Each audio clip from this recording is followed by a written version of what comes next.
Hello दोस्तों, हमारे YouTube channel में आप सभी का स्वागत है। तो दोस्तों, इस वीडियो में हम ईज माई ट्रिप स्टॉक को डिस्कस करने वाले हैं। ईज माई ट्रिप स्टॉक के अंदर आज के दिन हमें लगभग 15.25% की एक बड़ी गिरावट देखने को मिली है। अगर हम ओपन मार्केट की बात करें तो भाई ओपन मार्केट में ये जो गिरावट थी 19-20% तक चल गई थी।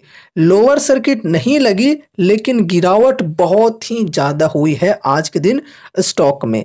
गिरावट के पीछे रीजंस क्या हैं, ये चलो हम समझते हैं एकदम विस्तार से।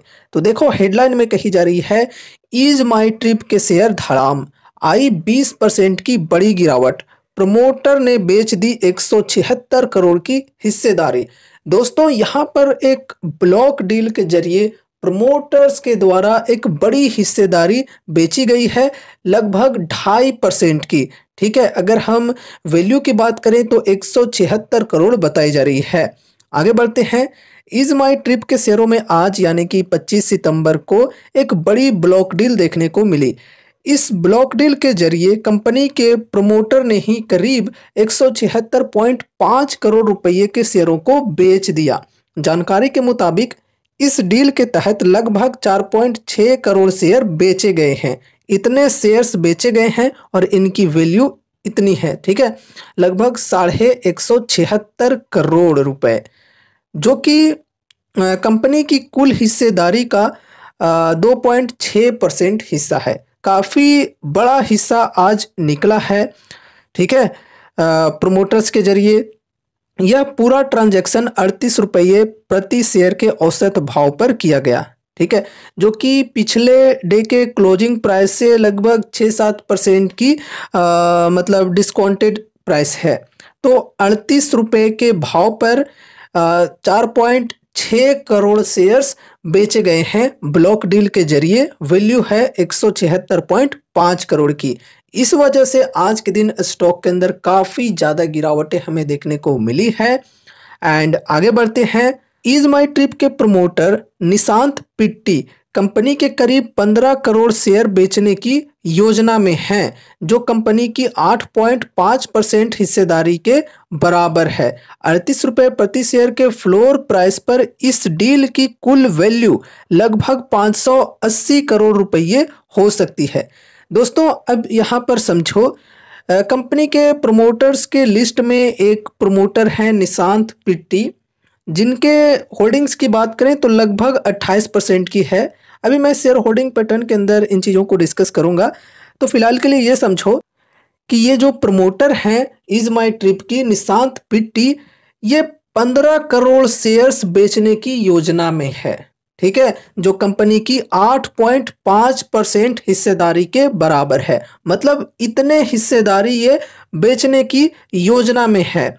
और 38 रुपये प्रति शेयर के फ्लोर प्राइस पर अगर हम इस डील के कुल वैल्यू की बात करें तो ये हो जाती है 580 करोड़ के अप्रोक्स। ठीक है, तो काफ़ी बड़ी हिस्सेदारी ये बेचने की योजना में है।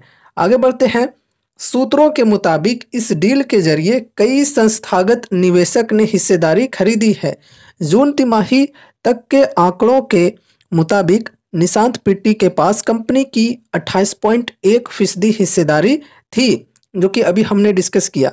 इज माई ट्रिप के सीईओ पिट्टी ने मनी कंट्रोल के भेजे गए ईमेल के जवाब में कहा कि वे अपने ब्रोकर मोतीलाल ओसवाल और एसएमसी के जरिए शेयरों का एक ब्लॉक बेचेंगे। ठीक है, तो खबरें यहाँ पर ये आ रही हैं बेसिकली ब्लॉक डील से रिलेटेड। अब देखो, यहाँ पर हम प्रमोटर्स की बात करते हैं। तो देखो, फिलहाल प्रमोटर्स की होल्डिंग्स यहाँ पर हमें देखने को मिल रही है 64.3%। अब देखो, यहाँ पर लगभग 2.5% की बिकवाली हुई है। तो आगे चल करके यहाँ पर ये माइनस में देखने को मिल जाएगी।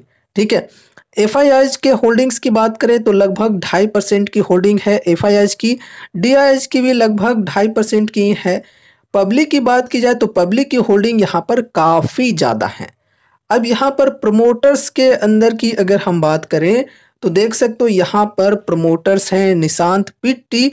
इनके अगर हम होल्डिंग की बात करें तो 28% के तकरीबन है। एंड उसके बाद नेक्स्ट प्रमोटर हैं यहाँ पर रिकांत पिट्टी। इनके होल्डिंग्स है 25.88% की। एंड उसके बाद है प्रशांत पिट्टी, इनके होल्डिंग्स की बात की जाए तो 10.29% की है। मतलब सबसे ज़्यादा जो होल्डिंग है ये इन्हीं की है, निशांत पिट्टी की। एंड खबरें इसी प्रकार की आ रही हैं सूत्रों के मुताबिक कि इन्हीं के द्वारा ये सेलिंग की जा रही है, क्योंकि अभी जैसा कि हमने न्यूज में डिस्कस किया कि ये जो प्रमोटर हैं ये अपने जो शेयर्स हैं लगभग 15 करोड़ शेयर्स है ना, 15 करोड़ ही थे ना। तो देखो एक मिनट, यहाँ पर हम लोग हाँ 15 करोड़ शेयर्स बेचने की योजना में है ये। तो ऐसे ही यहाँ पर हम मानकर चल सकते हैं कि इन्हीं के द्वारा ये जो शेयर्स हैं ये बेचे गए हैं, ठीक है, क्योंकि ये योजना में है इस प्रकार की। अब देखो यहाँ पर अगर हम प्रमोटर्स के होल्डिंग की बात करें तो 2021-22 एंड 23 तक इनकी जो होल्डिंग थी वो बहुत ही बेहतरीन थी, 75% के अप्रोक्स। लेकिन फिर मार्च 2024 से देख सकते हो काफ़ी ज़्यादा होल्डिंग ट्रिम हुई है, अभी 64.3% के अप्रोक्स यहाँ पर देखने को मिल रही है। अगर हम एफआईआईज की बात करें तो किसी समय में 4% के अप्रोक्स होल्डिंग हुआ करती थी, जो कि अभी लगभग 2.5% की है। डीआईएच की होल्डिंग किसी समय में 11% के अप्रोक्स हुआ करती थी, जो कि अभी 2.5% के अप्रोक्स है। पब्लिक की बात करें जो कि 10% की होल्डिंग्स हुआ करती थी, अभी यहाँ पर लगभग 30.5% की हो चुकी है। तो यहाँ पर देख सकते हो प्रोमोटर्स के द्वारा काफ़ी ज़्यादा सेलिंग हो रही है। एंड यहाँ पर बाइंग किन के द्वारा हो रही है, पब्लिक के द्वारा, ठीक है। एफआईआईज एंड डीआईआईज के द्वारा भी काफ़ी ज़्यादा ट्रिम हुए हैं पहले के मुकाबले में, ठीक है। अगर हम यहाँ पर मार्च 2021 से अब तक की बात करें तो, ठीक है। बाकी यहाँ पर देखो अगर हम कंपनी के फंडामेंटल्स की ओवरऑल बात करें तो फंडामेंटल्स ठीक है। मार्केट कैप सिर्फ 6074 करोड़ की है फिलहाल, स्टॉक पी 30.4 की, इंडस्ट्री पी 93.3 की। तो देखो वैल्यूएशन भी ठीक है, इंडस्ट्री पी के मुकाबले में स्टॉक की पी काफ़ी कम है, पीजी रेशियो भी कम है 0.62 की, आरओसी 43.4%, आरओई 31.9%, बढ़िया है। प्रमोटर्स होल्डिंग भी 64.3% ठीक है, प्लेस परसेंटेज 0 है, चलो ठीक है। करेंट प्राइस 34.3, 52 वीक हाई 54 और लो है 32.8 की, बुक वैल्यू 3.6 रुपये की, डेप्ट है मामूली सी 0.06 करोड़ की और डेप्ट टू इक्विटी 0 है। फ्री कैश फ्लो 113 करोड़ की, बहुत ही बढ़िया। डिविडेंड यील्ड 0.29%, फेस वैल्यू 1 रुपये की, ईपीएस है 0.72 रुपये की। ओवरऑल फंडामेंटल्स की बात की जाए तो यार फंडामेंटल्स काफ़ी बढ़िया है। एंड फिर यहाँ पर अगर हम compounded sales growth and profit growth की बात करें तो past 3 years and past 5 years में जो ग्रोथ रही है कंपनी के कंपाउंडेड सेल्स की वो काफ़ी बेहतरीन रही है। पास्ट 10 ईयर्स में ये माइनस में रहा है और टीटीएम में ये सिंगल डिजिट में रहा है। लेकिन प्रॉफिट ग्रोथ की ओवरऑल बात की जाए तो बहुत ही बेहतरीन कंसिस्टेंसी देखने को मिल रही है डबल डिजिट के साथ में और बढ़िया परसेंटेज में। अब रिटर्न्स की बात करें तो रिटर्न्स यहाँ पर कुछ खास नहीं बने हैं, ज़्यादा डेटा तो अवेलेबल नहीं है। पास्ट 3 ईयर्स की बात करें तो -3% और पास्ट 1 ईयर की बात करें तो -17%। तो रिटर्न्स यहाँ पर निगेटिव तौर पे बने हैं। एंड रिटर्न ऑन इक्विटी की बात की जाए तो ये भी काफ़ी बेहतरीन है, ठीक है।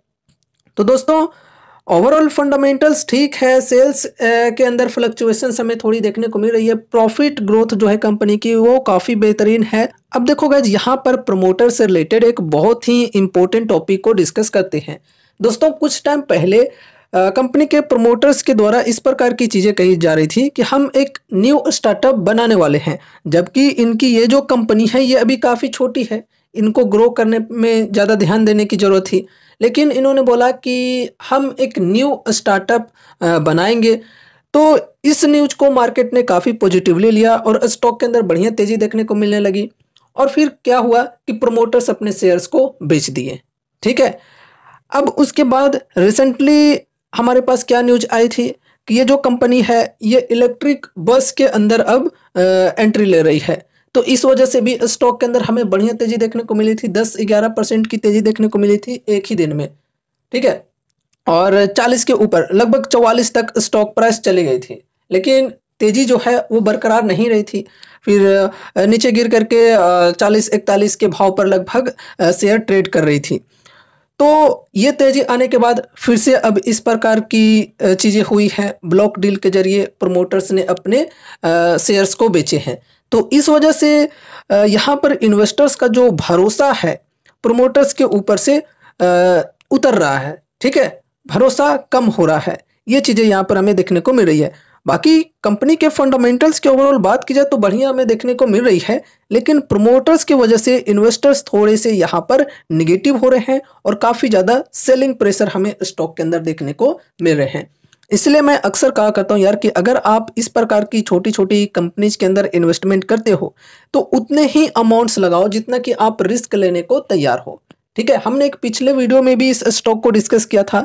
सभी चीज़ें जो भी सही हैं जो भी गलत है वो हमने डिस्कस किया था और वहाँ पर यह भी कहा था कि अगर आपको इस कंपनी के अंदर इंटरेस्ट है, आप यहाँ पर रिस्क लेने की सोच रहे हो, तो समझकर चलो कि यहाँ पर रिस्क काफ़ी हाई है।